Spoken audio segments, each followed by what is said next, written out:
हाँ, so last what we did, क्या किया था last? Geo, okay. तो we have done management of economy करा था शायद लास्ट हमने. किस हेडिंग में था? मार्केट सिस्टम्स में. Yes yes.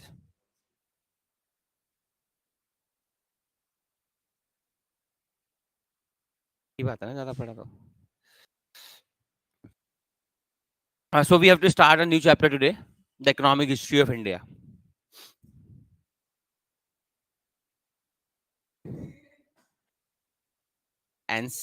एनसीईआरटी अलग होता है ना, उसमें अलग चीजें पढ़ाते हैं जो यहाँ काम नहीं आएगी, वो हम पढ़ेंगे नहीं. हाँ. चलिए, to start the economic history of India.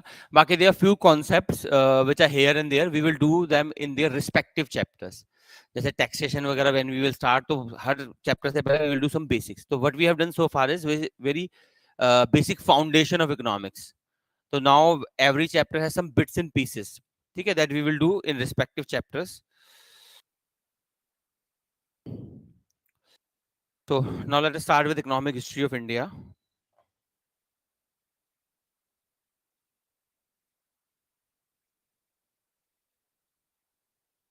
Yes, good afternoon everyone online. कोई question तो नहीं है किसी का online people? Anything you visited, you want to revisit?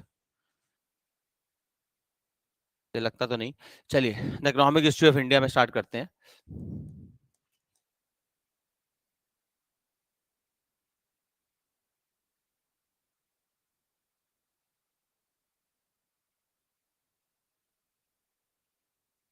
Basically we will understand from where we started and to where we have come, and after that we will go to the regular basis ki what is going on in present. Understand, UPSC cares very less about past. It cares largely about present and future, particularly in subjects like economics. If you look at previous 5 years question, prelims or mains, whatever, largely they are oriented on present scenarios. There used to be a time when UPSC also used to ask static questions, uh, which were already present. But because now you live in digital age, the UPSC also knows that you are living in digital age. There is no limitation to access to content. पहले क्या था, UPSC को पता था there is a limitation to access to content. So majority of the things they used to prepare used to come from newspapers and standard books. अब ऐसा नहीं होता. From previous 10 years at least, this trend has been discarded. Now majority of the question are often current affairs based, policy, programs, agendas, new innovations, new concepts, and from various sources. As the UPSC has asked direct question from economic survey itself. There was a question on IC1 company, करेंगे हम in banking chapter. IC1 companies, it was not mentioned anywhere in any book. Doesn't matter which book you have read, it was not mentioned anywhere, except it was mentioned in the economic survey of that year. Similarly, this every year economic survey coins new concepts. There's a Jam Trinity, IC1 companies. Recent में Thalinomics, that is the economy of a thali, basically Thalinomics. So these kind of words you economic survey coin. इसलिए I always suggest economic survey must be done compulsorily every year, irrespective of the year. But to your good luck, this year there is no economic survey. Obviously बात है because elections are there, so government does not want you to understand economy so far. Which printed note, Nazir? इसके हम अंदर में कौन बैठा हुआ है, तुम लोग?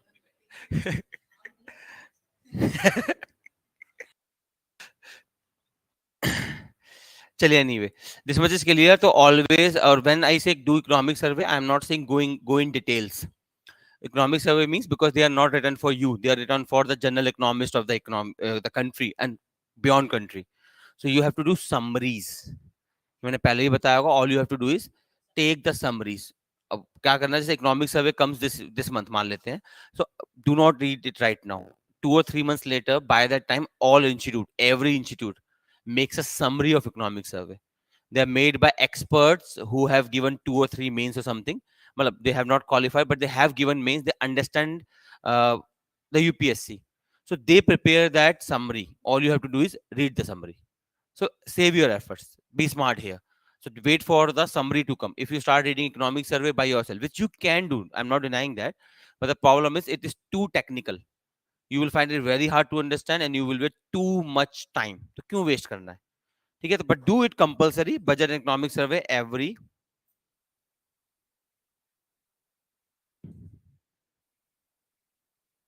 Topics mind maps. अच्छा, आप लोग किसी को नहीं मिला ना? आपने पूछा प्रिया मैम से? Please ask her, it is already available. Please ask her, class के बाद पक्का पूछना.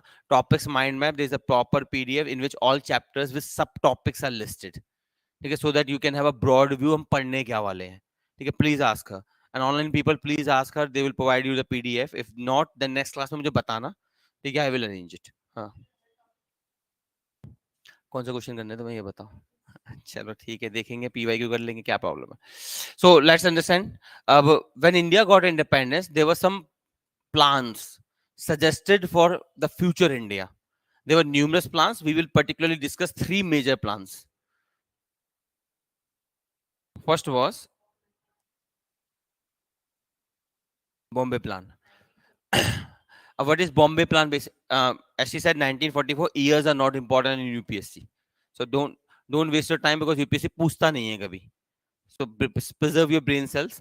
ठीक है, तो years हो गए. Factual data not important. जैसे फॉर एग्जाम्पल जीडीपी 6.5 3.5 ऐसा कुछ नहीं करना है. All you have to have rough idea. Rough idea जरूरी है. If you write in mains में अगर आप लिख रहे हैं that economy is around this, completely okay. Because understand, we are not recruiting employees as SSC exams or state services. We are recruiting policy makers. Data तो online available होता ही है. All you have to do is Google what is the current GDP of India. तुरंत मिल जाएगा. So we don't want to waste your memory cells on such kind of things. ठीक है.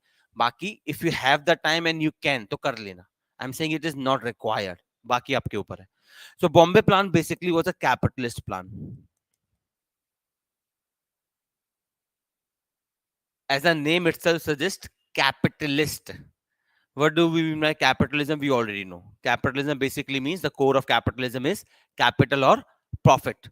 It's a profit motivated enterprises, a system that runs on demand and supply, a system that works on free economy. Remember classical economics, Adam Smith. Okay, that is what capitalism is. So this plan was suggested by the capitalists of India. In this plan, the capitalist or the private sector will be at the front of development, while the government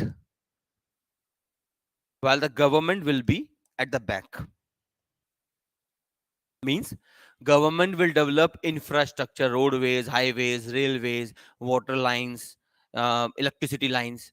So the thing that are basic infrastructure where single entrepreneur cannot work will be done by the government, and baki sectors will be left for the private sector to lead. That was the logic. Second, we had the Gandhian plan. A Gandhian plan was based on the idea of village republic.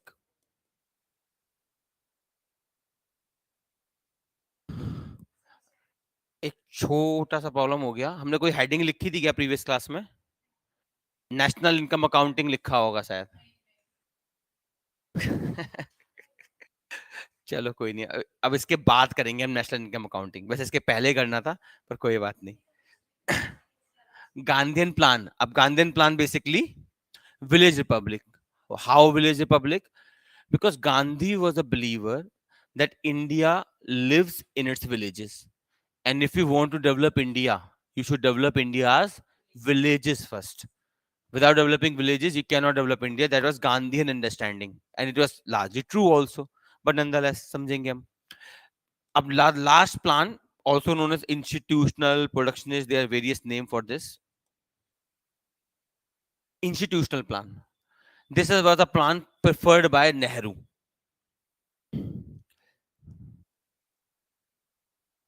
It started with the appointment of National Planning Committee. A National Planning Committee or Commission was appointed by Subhash Chandra Bose when he became the President of Congress. When he acquired the presidency of Congress, he appointed a committee headed by Nehru. That committee is known as National Planning Committee. That committee gave an approach to develop India. Okay, that is basically known as institutional or protectionist approach. In this approach, the government will be at the lead, while the private will be at the supporting roles. Up the question comes is why this model? Because देखिए, by 1951, when we started India's first plan of development, Nehru was present there as the prime minister. You had Ambedkar present there. Vallabhbhai Patel died a natural death by that time. 1950 mein he died, and Gandhi was absent. Gandhi died by a heart attack before that. We all know that. This is how now NCRT books write him.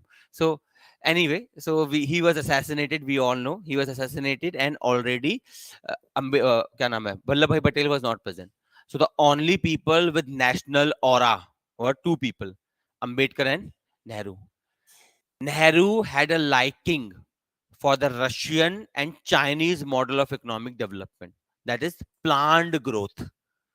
On the other hand, Ambedkar hated India's villages, because Ambedkar was very clear that villages in India are the harbinger of casteism. आज भी आपको पता होगा, particularly UP Bihar का, you find villages in caste based village होते हैं. If the caste based village, if you dare to go from one village to another, you are inviting a warfare, nothing less than that. The caste are so entrenched in Indian minds that it is very much prevalent also. Villages are that. So Ambedkar was of the thinking, if India get independence and India adopts Nehru Gandhian village republic, it means the village will be the epicenter of development. In that, he believed that the Brahmin villages or the upper caste villages will corner entire development in India, because they are the most powerful center, and they will corner all development. Then who will be left behind? The Dalit or the lower caste will be left behind. So at this point, remember, Ambedkar even wanted a presidential democracy in India. Ambedkar did not want India to become parliamentary democracy the way we have today. He wanted us to become a presidential democracy like USA. The reason being, a prime minister is chosen by majority of the voting. There's a current prime minister, Narendra Damodar Das Modi, is in power with only 16% of all the Indians voting. 16% people, 140 crore mein se only 16% people have chosen this government. And all the people who voted, usme se only 36% voted in his favor. Yet he has a full-fledged government. Now compare this with, say for example, presidential system. Presidential system mein you require at least 50% vote to become the president. At least. It means even if there is an upper caste person trying to become the president, he must take the approval of the lower caste, because lower caste constitute around 85% of entire Hindu population, and the upper caste is not more than 15 to 16. Vary karta hai because there is no proper survey, but whatever we have, it is believed that upper caste is around 15. So you can become a prime minister only by 15% of votes, while to become president you require minimum 50%. But nonetheless, he could not have the presidential form, so he found another way pass. The way pass was top to bottom development. What kind of development? Top to bottom.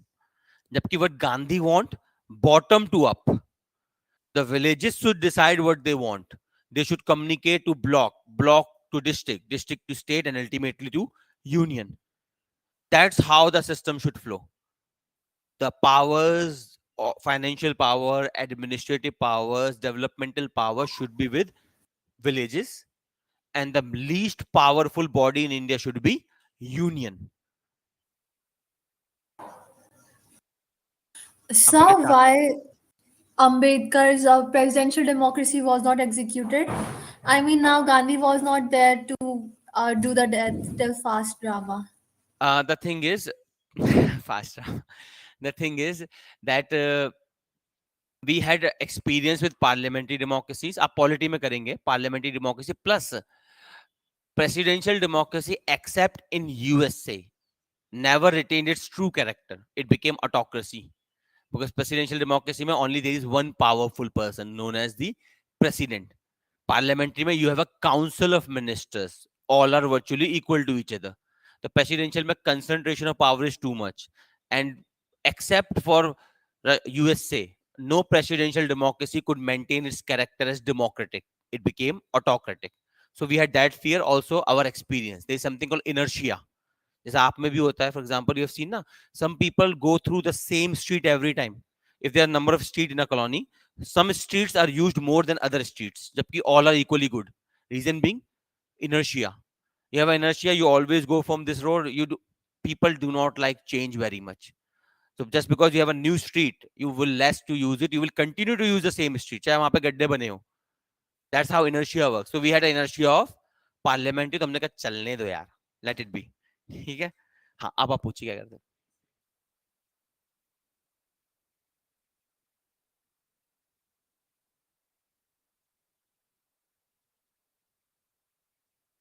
तो वो तो चाहता ही था. वो तो 85% है lower caste, तो वो तो अपना बना ही लेते. ही वांटेड, अगर आपको पता, initially he wanted a separate land for Dalits.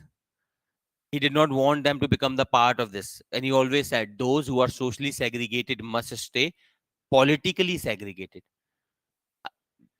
Sorry, आ जाएगा. I Ambedkar is not concerned about politics of the lower caste. He want politics of lower castes. He want to give power to them. That's his logic. He want to take away the power from the upper caste and give to the lower caste. उसका गोल ही ये है. He want that because of their deprived status. Anyway, that's political part. It's reason clear हुआ because Ambedkar had a preference for top to bottom approach. Plus, Nehru was inspired by the USSR's and the Chinese model. And so consequently, we adopted institutional approach. This much is clear to everyone. Online people clear so far? Sir, a question. Sir, couldn't Ambedkar have done the separate electorate for Dalits now? Gandhi was not there. नहीं कर सकते थे because it was agreed. Reservation दे दिया गया था, इसीलिए reservation was a compromise for separate electorate. ताकि वो separate land ना मांगे, हमने कहा reservation ले लो. Poona Okay, pact. sir. चलिए. So clear this much. So this is what happened. अब for practicing this, a system was created known by the name of National Development Council.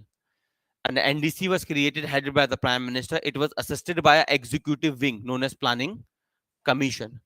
Planning Commission used to make 5-year programs. They were approved by National Development Council, then sent to the cabinet for approval, and then Parliament for debate and discussion. That's how they work. So logic क्या है? Planning Commission became super cabinet. How it should happen? Your parliamentarians in Parliament should decide. पर यहाँ हो क्या रहा है?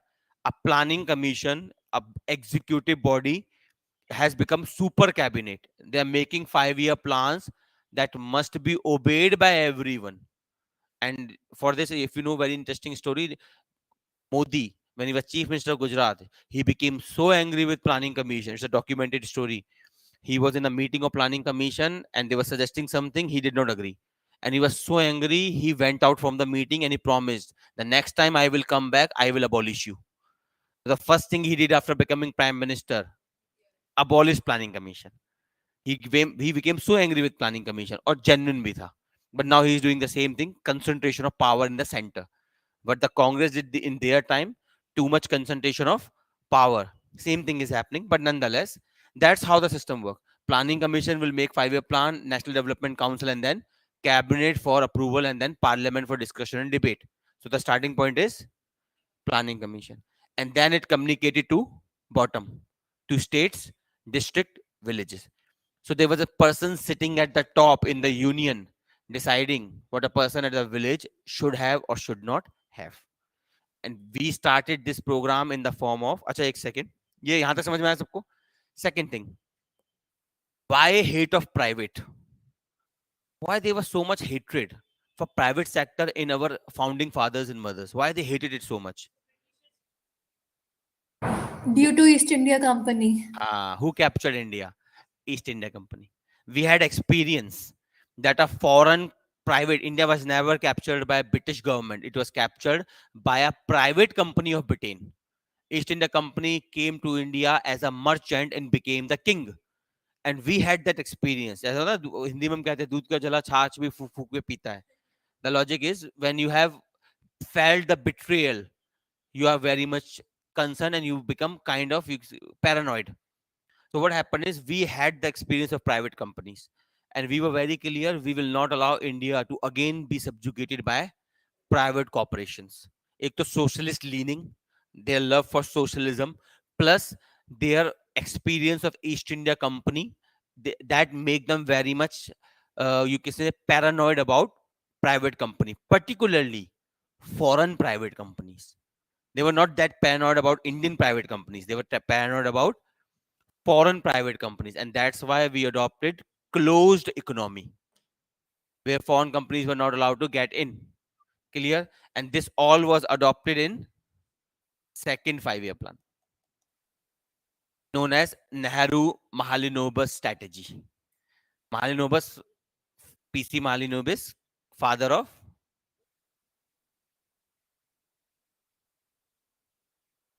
वही तो father of statistics, National Statistical Commission, a brainchild of his. There are few people, please remember them. They're very important. UPSC always asks one question with respect to Indian spatial. जैसे for example, Visvesvaraya जो भी नाम है उसका, ठीक है?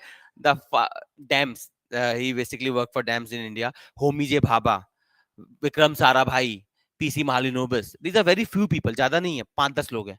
Please remember them and their contribution to India's early development. Very important. Anyway, this much is clear. इतना लिखो, फिर हम स्टार्ट करेंगे 5-year प्लान. लिखिए.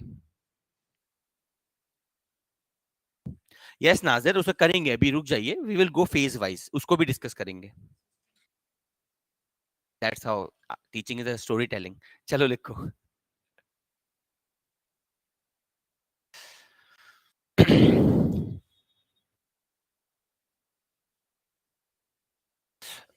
When India got independence,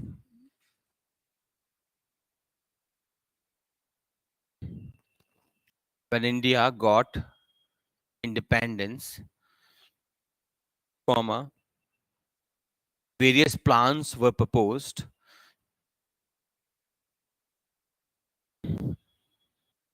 Various plans were proposed for economic development of India. Plans were proposed for economic development of India. Full stop. Some of them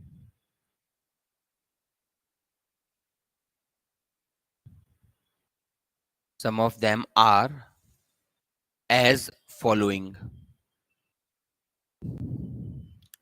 Some of them are as following. Number 1, Bombay Plan.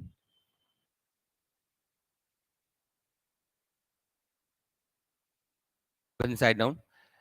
It was a capitalist plan.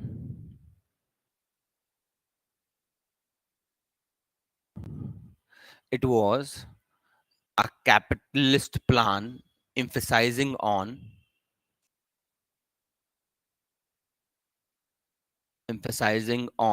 private sector led development. Emphasizing on private sector led development. Full stop. In this, the government sector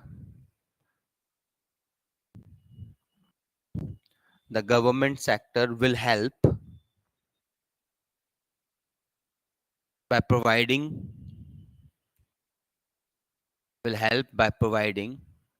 basic facilities.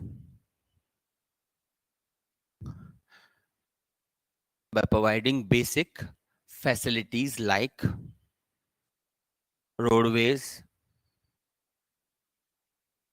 railways,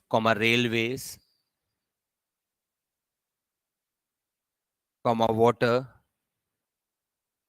electricity, and so on.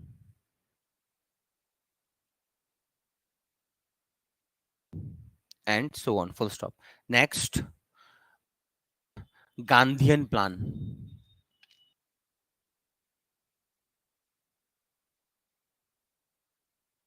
Gandhian plan. Within side down. It was proposed by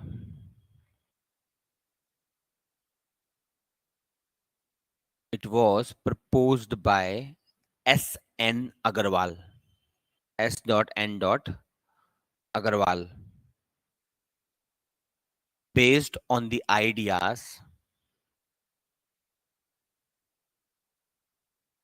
based on the ideas of village republic.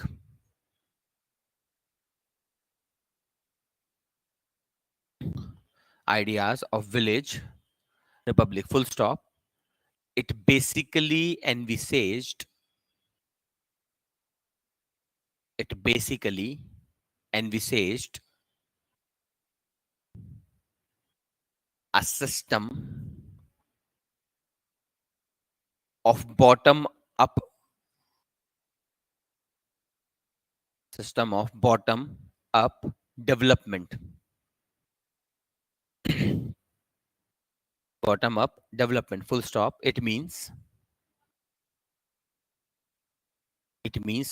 the villages will be the villages will be the epicenter will be the epicenter of development in India. Epicenter of development in India. Now put a subheading rationale. इसी के अंदर rationale. RATIONALE. Rationale. Within rationale, write down. Gandhi was of the opinion. Gandhi was of the opinion that India lives in its villages. Lives in its villages. And to develop India,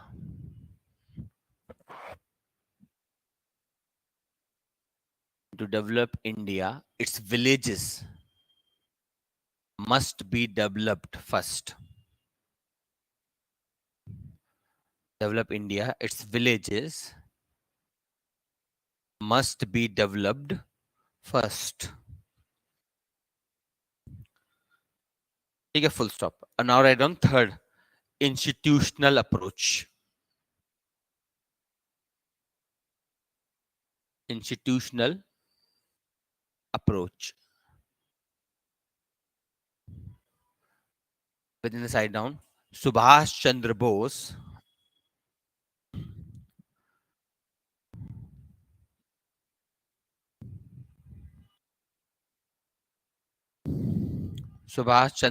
appointed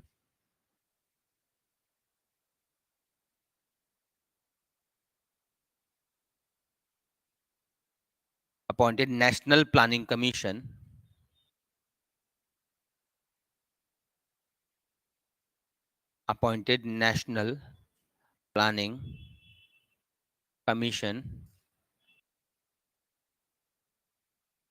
in 1938. In 1938, during his presidential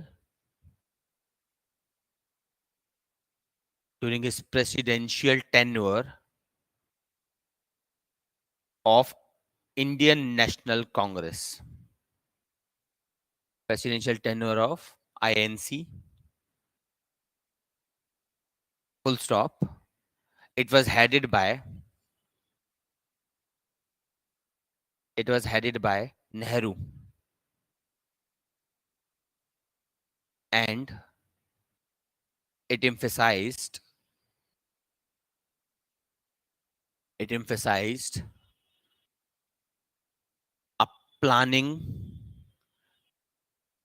a planning based development.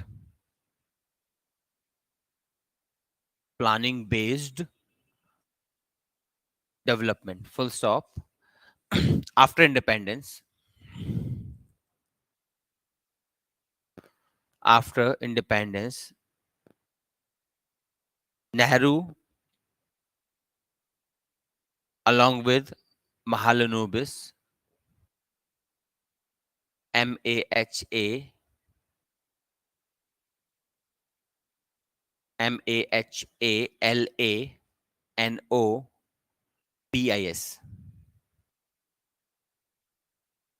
Nehru along with Mahalanobis from second 5-year plan.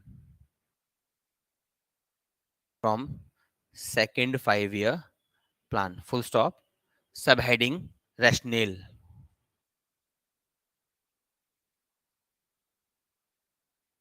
Reasons. Rational थोड़ा scholarly लगता है लिखिए rational में लिखिए point number 1 Nehru Nehru was inspired by the Russian and Chinese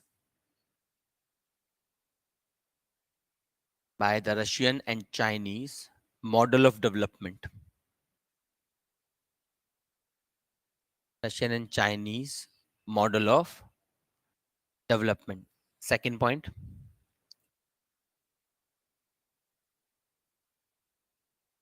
Ambedkar was critical. Ambedkar was critical of India's village republic.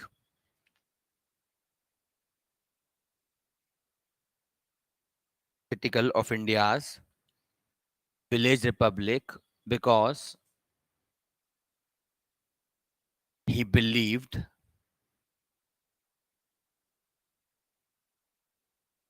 that India's villages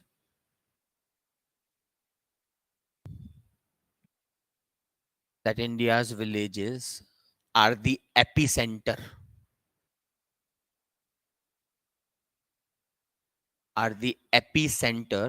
of casteism.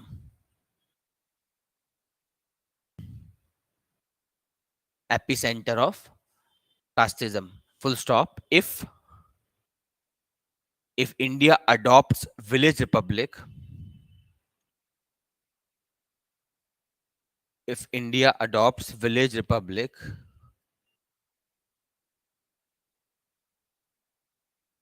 then the upper caste villages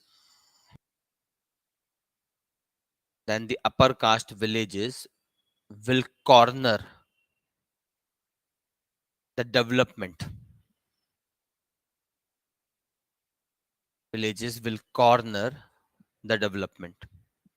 Full stop. Chaliye. Done everyone? Now put a main heading 5-year plans.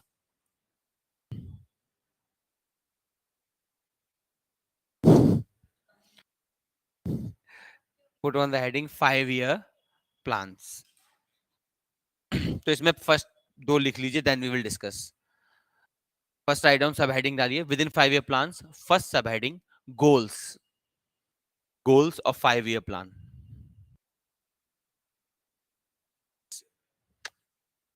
5-year plans within that first सब heading हाँ भाई important है अगर ये नहीं समझोगे तो आप समझोगे कैसे व्हाट इज हैपनिंग फाउंडेशन तो यही है बट हाँ अगर आप सोचेंगे यूपीएससी डायरेक्ट पूछेगा तो चांसेस बहुत कम है बट नॉनदलेस मेंस के आंसर कैसे लिखोगे मेंस के आंसर लिखने when you write mains answer you give us some historical touch कि फ्रॉम वेयर इट इवॉल्व्ड इसके बिना कैसे लिखोगे ठीक है लिखो गो गोल्स लिखो goals of 5-year plan number 1 rapid industrialisation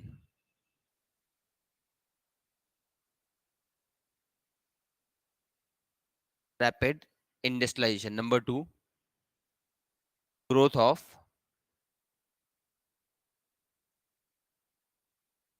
of capital goods industry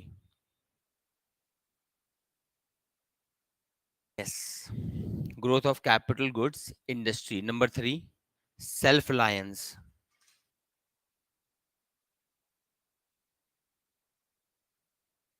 Number 3, self-reliance. Number 4, equity.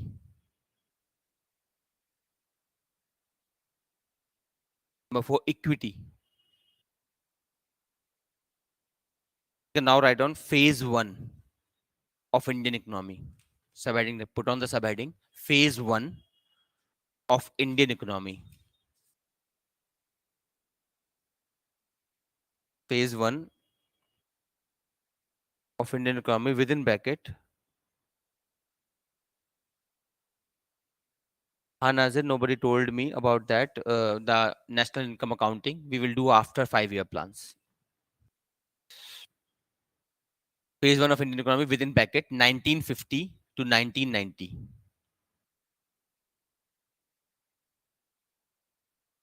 1950 to 1990. Within this, I don't first 5-year plan.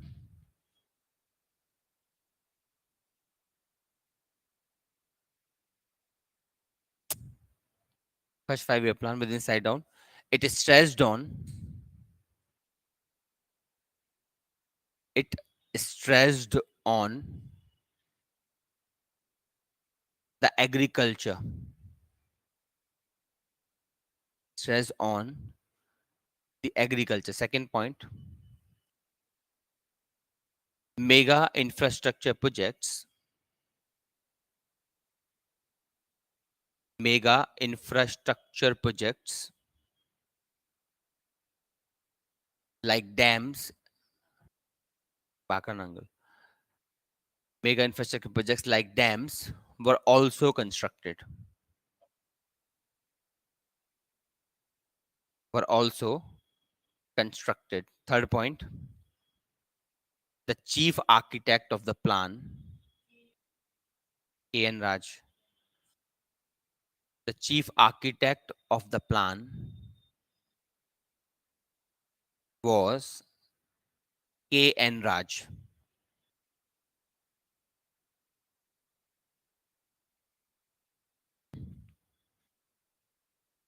Was K.N. Raj. Next, write on second 5-year plan. अब इसे समझते हैं. So second 5-year plan say we adopted the Nehru Mahalanobis strategy. Now let us see completely what is this drama.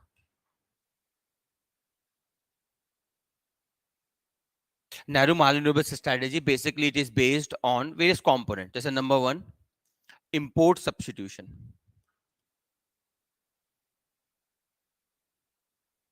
What is import substitution? Basically, whatever we can make in this country, we will not import. The present version of import substitution is Atmanirbhar Bharat. Philosophy is same. Atmanirbhar Bharat says the same thing, that we should become self-dependent. We should become independent, particularly in manufacturing. So that is what it means. That whatever we can make in India, we will not import. It has two objectives. Objective number 1, promotion of Indian industries. Because Indian industries, if you know British period, then India's industrialization was funded by, British industrialization was funded by deindustrialization of India. Particularly, the person responsible is Lord Lytton. Lord Lytton basically started a policy of free trade. Do not confuse that with current free trade. वो different है. We will discuss that later, and we will also cover why farmers are protesting and saying come out of WTO. That is different.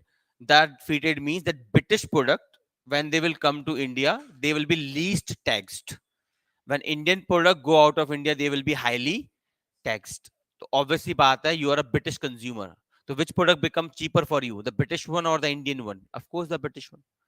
So over time, British manufacturing substituted Indian manufacturing, and that's why Indian agriculture became the victim. Disguised unemployment. Indian industry keeps on closing down, and the people shifted to agriculture because services tab hota nahi tha, that you can move to services. The only option remains is agriculture. So British industrialization was funded by India's deindustrialization. So we have to re-industrialize India, and how that can happen by import substitution. Logic clear है? First objective. Second objective जो मैंने आपको अभी समझाया, if import substitution will not happen, then our dependence on foreign companies will increase, and if that will happen, then they can dictate. If we are importing something critical from, just for example, right now, why cannot we have a war with China? Because Indian economy depends on China. 96% of your pharmaceutical, the medicines that you take, they have a active component known as API, active pharmaceutical ingredient, that is imported by China. Your telecom revolution is funded by China. Well, Chinese product, not China funded.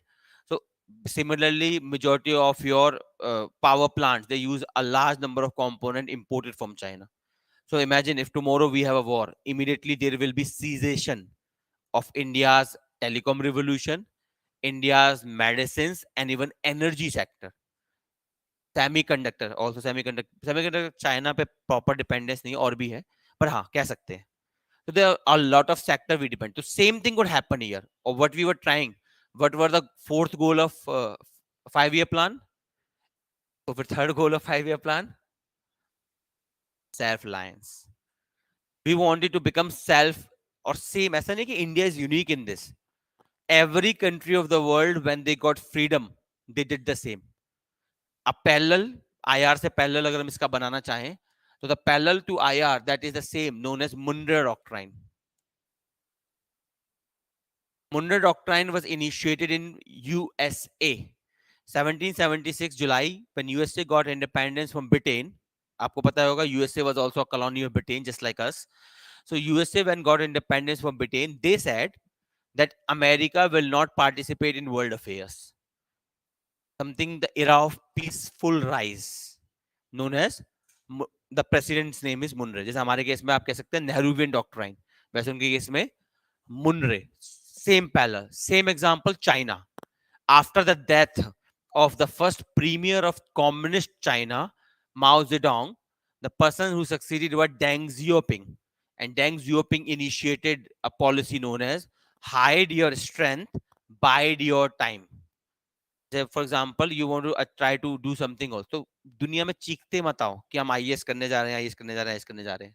The thing is, it creates social pressure of clearing an exam. If nobody knows, then nobody cares. And then even if you clear or not, किसी को पता ही नहीं लगेगा.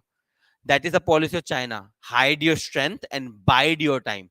Something is known as peaceful rise of China. That China will economically develop without fighting with anyone. Silently, slowly.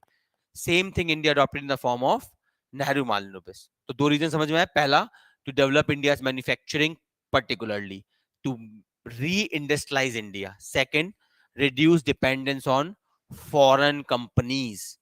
If I am dependent in you, then you can dictate me the way China can dictate Pakistan, but not India properly.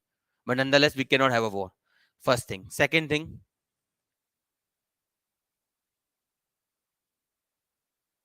public-led development.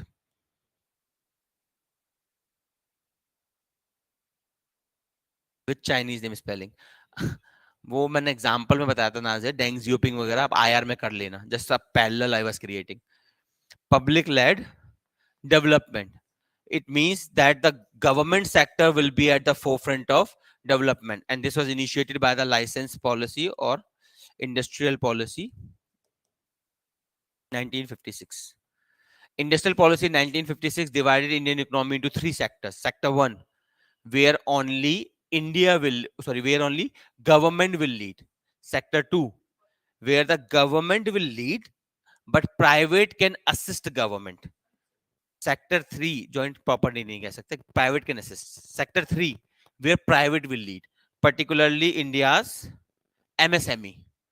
Sector 3 कौन सा बनेगा? MSME sector. So it basically means that all the big infrastructure, any project will be carried out by government, or small projects जैसे shops हो गए, जो भी चीजें हो गई, they will be left to private. But there was a condition, the condition of license, quota, permit.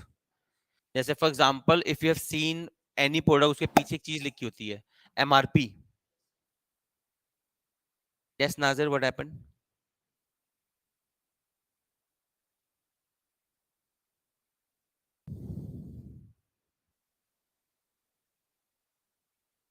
Sir, कोई बात नहीं, accidental था. हाँ, so basically, you may have seen MRP written. Now this MRP is determined by the companies themselves, but there was a time when government used to dictate this MRP. This will be your MRP basically. ठीक है. So public led development, industrial policy clear है. There are three parts: government led, government first, private can support, and only private वाला only MSME. बाकी remaining sector will be government led basically. And the focus will be on heavy.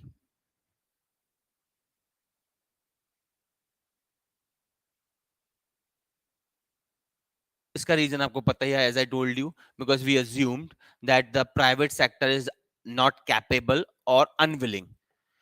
Foreign private sector is willing, but we will not allow them. Indian private sector does not have the capacity. Foreign कर नहीं सकता, foreign को हम allow नहीं करेंगे. India वाले कर नहीं सकते because of deindustrialisation during the British time. Indian capitalist were not very strong. They can lead from the front. So government decided हम ही करेंगे सारा. So this is the basic essence. This much is clear, and this is you call the India's socialist era.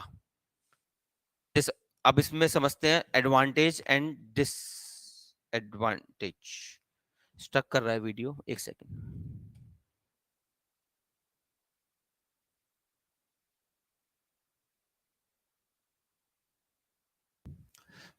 So how is it? Is it better now?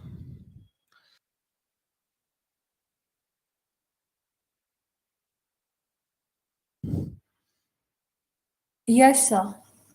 चलिए fine है. So let's discuss the advantage and disadvantage. To understand that, you need to understand few things first. Concept. पहला, colonialism. What do we mean by, if you remember, we discussed evolution of ideological spectrum from feudalism to capitalism, socialism, within socialism, a variety called communism. And I told you, when capitalism came into being, it brought a lot of changes in the world. Just say slavery was abolished and contract employment, personal property to private property, promotion of democracies, promotion of nationalism. These all changes came with capitalism. So always intellectual foundation changes, so does the reality changes. What is colonialism? You have a mother country and you have a colony. The mother country captures a colony politically and then economically exploit. That is basically simply colonialism.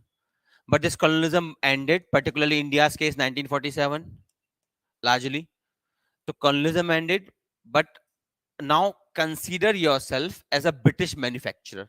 I hope you remember we discussed four stages of capitalism: mercantile, industrial, financial, and disaster. Okay, and then anyway, for other people, मैं समझा देता हूँ. So basically, when East India Company was in India, it was behaving like a mercantile. It was a merchant taking Indian products to the world, increasing reach of Indian products and thereby earning profit. But when industrialization became or came into Britain in cotton through steam engines, the role of East India Company changed and the British government comes into play, particularly the Charter Acts. Under this, the trade with India was thrown open to everyone. Means, पहले क्या था? Only East India Company can trade with India. Now any British company can trade with India. And slowly they substituted India's manufacturing with British manufacturing. So Indian raw material was sent to Britain. In British machinery, it was converted into finished product and sent back to India. That's why one of the integral component of Gandhian movement was burning of foreign clothes. He intentionally kept it because he understood the British economy. Anyway, so this is what was going on. Up, imagine yourself as a British manufacturer. क्या क्या चाहिए आपको? Raw material as cheap as possible, labor as cheap as possible, and a vast market. When they lost India, what they lost? They lost raw material because Indian cheap raw material was coming, and they also lost market. and I need both. अब problem ये है that, और हाँ sorry, labour भी खो गए because Indians were taken as bonded labor. Britain, primarily British war were fought by Indians. British army के major component क्या था? Sepoys Indians थे. We fought World War for them. World War One, World War Two, primarily both were heavily manned by Indian troops. Heavily, our troops went around the world for British adventures. Okay, and Britishers took Indians around the world as bonded labor also. Very good example: Tamilians in Sri Lanka. They were taken as bonded labor in Sri Lanka for plantation work. Later on, they became citizen, and the civil war of Sri Lanka started. वो drama अलग है. Anyway, so imagine yourself as a capitalist. You lost raw material, you lost labor, you lost market. और तीनों ही आपको चाहिए. So what you will do? You will find something else. Nature changed. The nature of colonialism changed. Now it became neo-colonialism. What is the difference? In neo-colonialism, there is no direct political control, but economic subjugation still continues. This was a term coined by Ghanaian president Kwame Nkrumah.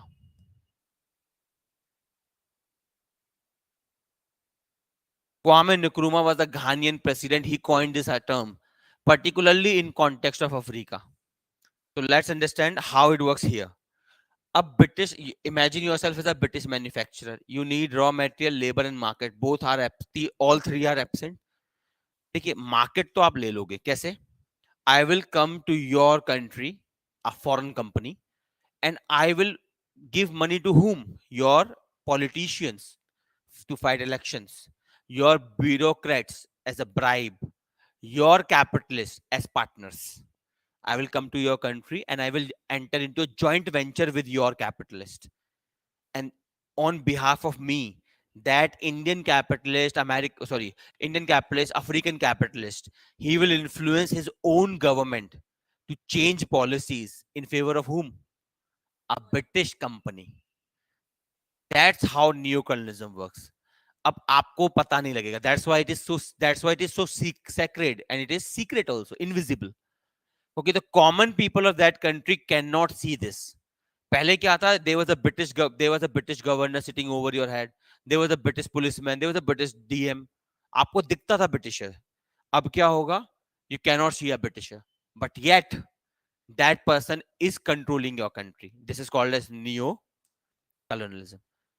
समझ में आया? तो a market I got the market through neo-colonialism. अब what are the two elements missing? Raw material and labor. अब ये कैसे लूंगा मैं? So all the British manufacturing, American manufacturing, they shifted to where? Developing countries.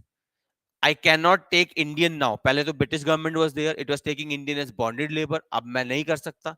तो मैं क्या करूंगा? मैं फैक्ट्री वहां ले जाऊंगा. And that's how China became world manufacturing hub. और भी रीजन है, एक रीजन ये भी है. क्लियर हुआ? Because I need raw material and labor. अब आप तो अपना raw material दोगे नहीं मुझे. Because now you are in so-called independent country.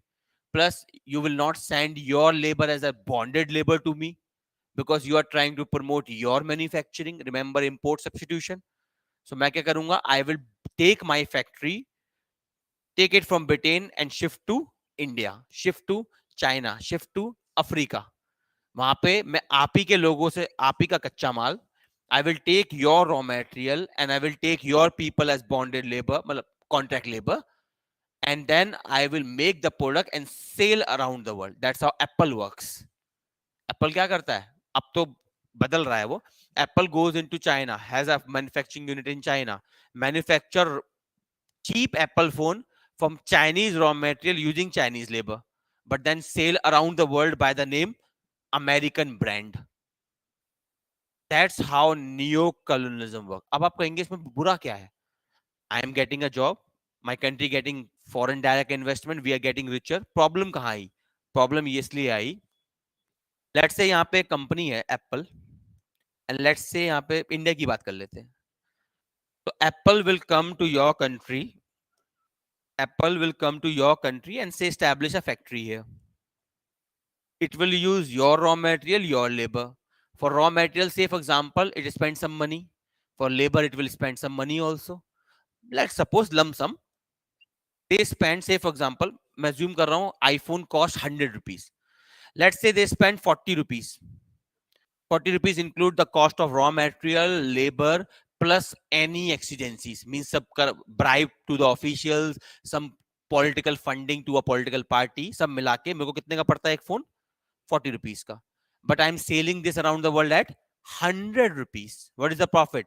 60. अब वो उसका मैं क्या करूंगा? I will take that 60 rupee back to America because I am an American citizen. I am not Indian. So I will spend my money in America, not India. And that's how you have not gone richer by 40 rupees. You have gone poorer by 60 rupees. That's how neo-colonialism works. And that is one of the reason most of the African countries are poor. Imagine that African countries have the largest resources in the world, natural resources. There are some minerals. हम करेंगे इसकी case study भी. Why some countries are poor. When we will understand inequality chapter में, we will understand why some states of India are very poor and some states of India are very rich. Particularly states of India which have mineral resources like Jharkhand are poor. जबकि logic क्या कहता है? If I have wealth, my father is rich, so I must also be rich. So natural resources for a country is like richness, asset. But we are seeing contrary. The countries having large mineral resources are poor. The countries without mineral resources are rich. And this all is happening because of neo-colonialism. Clear हुआ कैसे हुआ? अब समझते हैं. There is a domestic variety of neo-colonialism known as internal colonialism. So internal colonialism is exactly like neo-colonialism, but the only difference is it is working within the country. ठीक है, अब देख लेते हैं यहाँ पे. Because of Nehruvian Mahalanobis strategy, which focused on heavy industry, this and that drama, the prime focus of this strategy was rapid industrialization.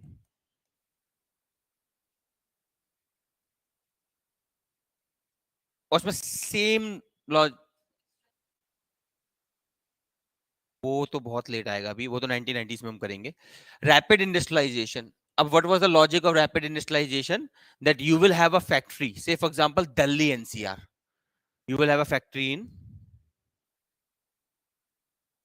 Delhi NCR में, you will have a factory. And let's say you have UP Bihar. The reason UP Bihar are poor, among all other reasons, one of the reason is this. So what will happen?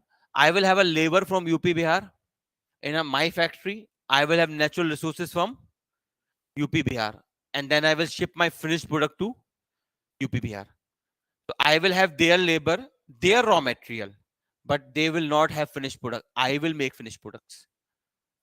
Same process होगा. क्या होगा धीरे धीरे? The wealth will migrate from UP Bihar to Delhi. This is a theory that we will write known as cumulative causation theory, CCT. But this is called cumulative causation theory. गणमिदल अभी dictate करूंगा मैं. Cumulative causation. So you are a developed country, you are getting further developed. You are a developing country, you are getting further underdeveloped. So there is a accumulation of cause. The cause of a developed country is development. So it is accumulating. Development is increasing. And the cause of an underdeveloped country is underdevelopment. It is also accumulating. So a developed country is getting further developed and a backward country is getting further backward. That's the reason Africa is poor, America is rich. So remember, colonialism never ended. Colonialism just changed shape from colonialism to neo-colonialism. The problem with Nehru-Mahalanobis strategy was it protected us from neo-colonialism. Because India was a closed economy, foreign company could not come. How would they subject us to colonialism? So India was saved from neo-colonialism, but India became victim of internal colonialism. Some states of India became like developing countries, providing raw material, labor, and a market for finished product. And some of the states of India became like developed countries, having factories, industries, processing raw material, using their labor, and then sending the finished product there to be consumed. Clear this much? Online people clear? Yes, sir. ठीक है, fine है. Sir, why did Nehru not did not make any changes in the education system? Education system. Um,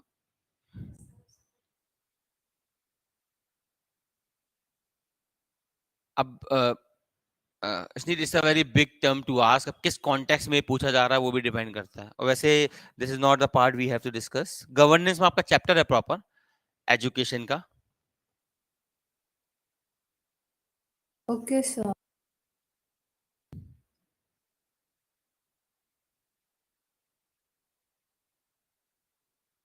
ठीक है, clear है. तो India never became victim of what? Neo colonialism. But India became victim of internal colonialism. Second problem, that okay fine, we became victim of intercolonialism. Second problem of Nehru Maldiv strategy was too much dependent on ourselves. How the foreign trade works in the world.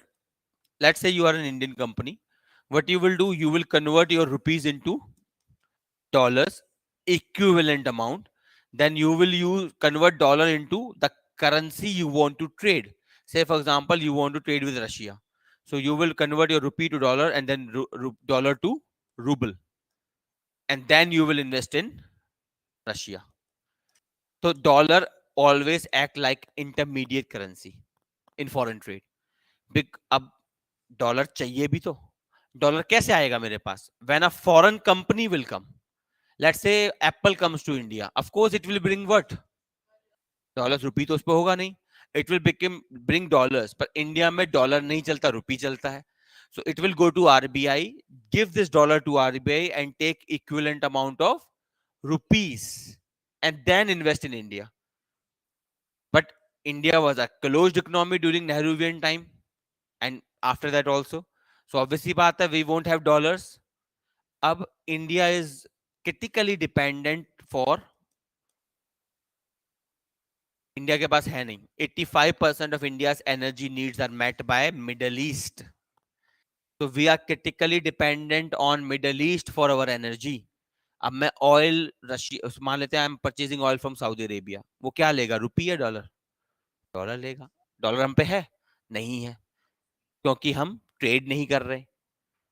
This is known as, इसको हम, I am just giving you a basic, detail बाद में करेंगे. Chapter है balance of payment का. This is known as BOP crisis. Whenever you suffer from a BOP crisis, and we did during socialist phase, we suffered from BOP crisis at least thrice. The last one was in 1990. We suffered 3 times BOP crisis. Up, let's suppose you have 100 rupees income and 200 rupees expenditure. So what is the difference between income and expenditure? 100. Ab you need that 100 rupee from somewhere. So from where you can take? Friends, relatives, parents. Let's suppose you take money from friends. Would you like to take it? Depends upon what kind of friends you have. Let's suppose a friend who will remind you every day, मैंने 200 रुपए दिए थे, चलो मेरे साथ घूमने अब. You have a friend who will remind you every day. So would you like to take the money from such friend? No.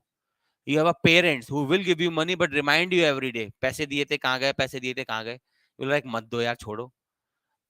These are called informal relationships. Similarly, India when suffered from BOP crisis, matlab we don't have dollars to buy oil. We can take dollar from a friendly neighbor. Let's say USSR से कुछ ले लेते. But एक problem है. If you take money from USSR, then USSR will remind you every day. I helped you during your emergency, you helped me during my emergency. So it will defeat the purpose of import substitution. मैंने import substitution 2 reason से किया था. एक, to री industrialise India. दूसरा, have independence in foreign policy. No dependence on any country for anything. If I take money from Russia, then the second purpose will be defeated. Now I will become dependent on Russia or any other country, which I will never have. So there is an institution in the world to avoid such kind of drama known as International Monetary Fund. इसको detail में हम बाद में करेंगे. For now understand, it is a fund created at the level of world stage. It assists governments whenever they face BOP crisis. Clear है? And previous classes में when we were doing basics, we did neoliberalism. So when in 1990 we went to IMF, when third 5 year plan में we went to IMF, कई बार गए हम IMF के पास. And हर बार हम किस लिए गए थे? Because we had no dollars and we need dollars for oil particularly. So we went for IMF. एक problem है IMF के साथ. It is controlled by America. It's US brainchild. World Bank, IMF, WTO. Basically, they are the brainchild of America, including United Nations. So, of course, if it is my pet, so it will dictate you according to me also. Example, recent में Pakistan. Recent में Pakistan suffered from BOP crisis, very severe BOP crisis. It went to which? वो अलग है terror funding में वो. India went to, sorry, Pakistan went to whom? IMF. कि भाई please give us some money. IMF said, first you disclose all deals with China. In this, IMF is saying, यार I am not asking this deal because I want to know what you are doing. मैं बस ये check कर रहा हूँ whether you have sustainable finances or not. जैसे when you go to a bank to take loan, वो क्या कहते हैं? Show me your income proof, show me this proof, that proof. उससे वो क्या जानना चाहते हैं कि आप वापस कर पाओगे या नहीं. बट यहाँ पे वो रीजन नहीं है, बहाना बेशक वही है. What IMF wants to know is what deal Pakistan is having with China. And who wants to know these deals? America. So on behalf of America, IMF wants to know what you are dealing with China so that America can know what China is doing with Pakistan. And so America can counter China. They are fighting a war, basically, a Cold War kind of scenario. Anyway, clear hai? So this was the second problem of Nehru-Manlove strategy. India suffered from BOP crisis 3 times. Clear? So advantage of Nehru-Manlove, no internal, sorry, no neo-colonialism. We develop a large public sector base. India by 1990s had the largest public sector organizations in the world, which was making everything from pin to plane. Everything was public sector. Government jobs, I told you, was ubiquitous. Everywhere there was government jobs because everything was done by the government. India developed a large industrial complex, and India largely obtained freedom in IR. These were the advantage. Disadvantage, India became victim of internal colonialism. India suffered too many BOP crisis and in turn had to sacrifice with elements of foreign policy. इसी context में introduce हुआ था आपका green revolution. वो हम बाद में करेंगे. इसके बाद क्लियर है यहां तक? राइट दिस डाउन, लिखिए.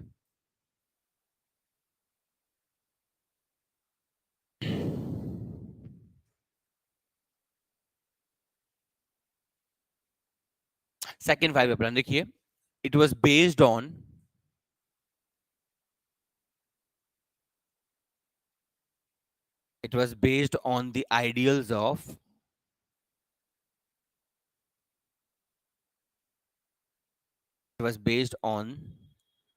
the ideals of Nehru Mahalanobis. Ideals of Nehru Mahalanobis. Full stop. Next point. The prime focus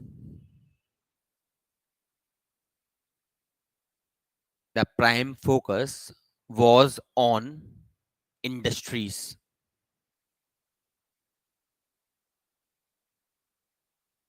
Prime focus was on industries. Third, PC Mahalanobis.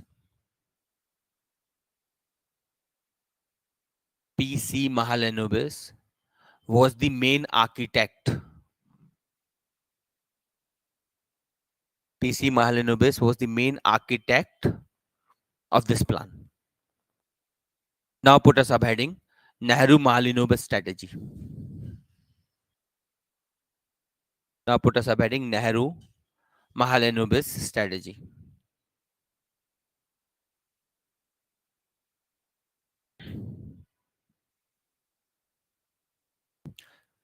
Within the side down, India started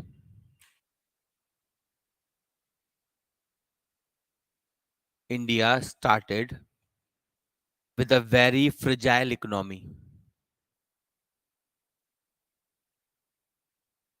India started with a very fragile economy, having a small capitalist class, having a small capitalist class, comma, high unemployment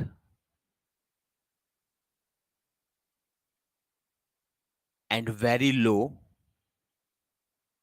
socio-economic indicators. Very low socio-economic indicators. Full stop. Keeping that in mind,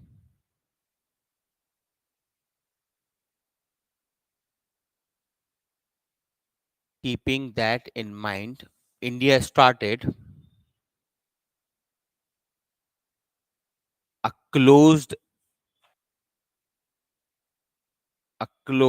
economy model, a closed economy model with following elements.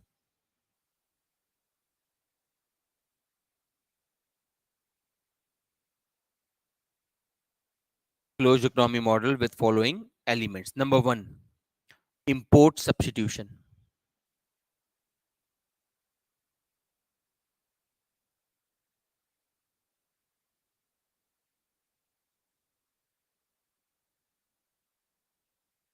Import substitution within the side down. India will not, India will not import anything,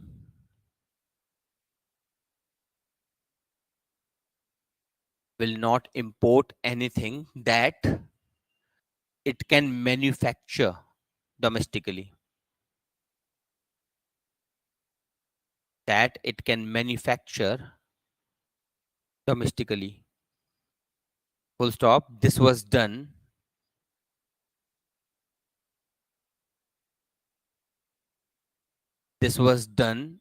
to re-industrialize India, done to re-industrialize India and to dilute dependence and to dilute dependence on foreign companies, dependence on foreign companies. Full stop. Second point, heavy industries.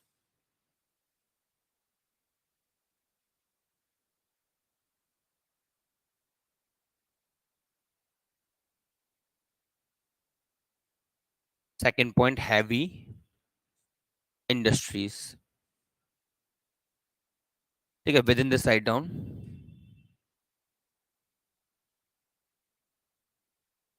India started focusing on India started focusing on rapid industrialization. Focusing on rapid industrialization based on heavy industries.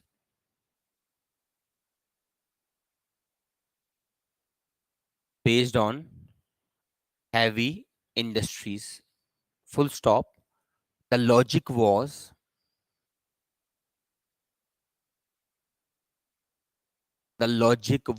that these industries will demand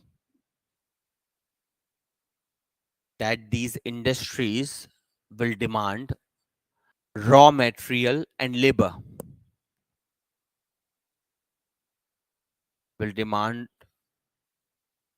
raw material and labor from rural India,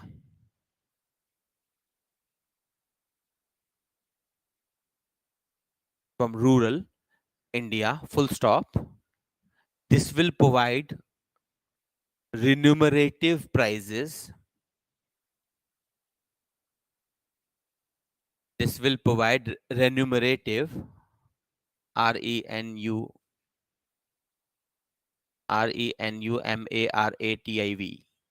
remunerative. This will provide remunerative prices for the produce of farming, remunerative prices for the produce of farming and allied activities,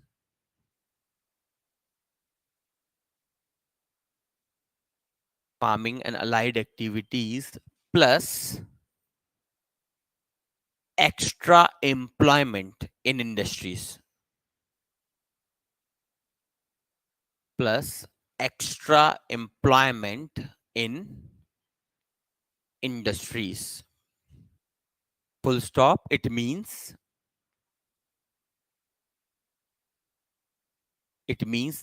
that the wealth will flow from industrial hubs. Wealth will flow from industrial hubs to the rural villages.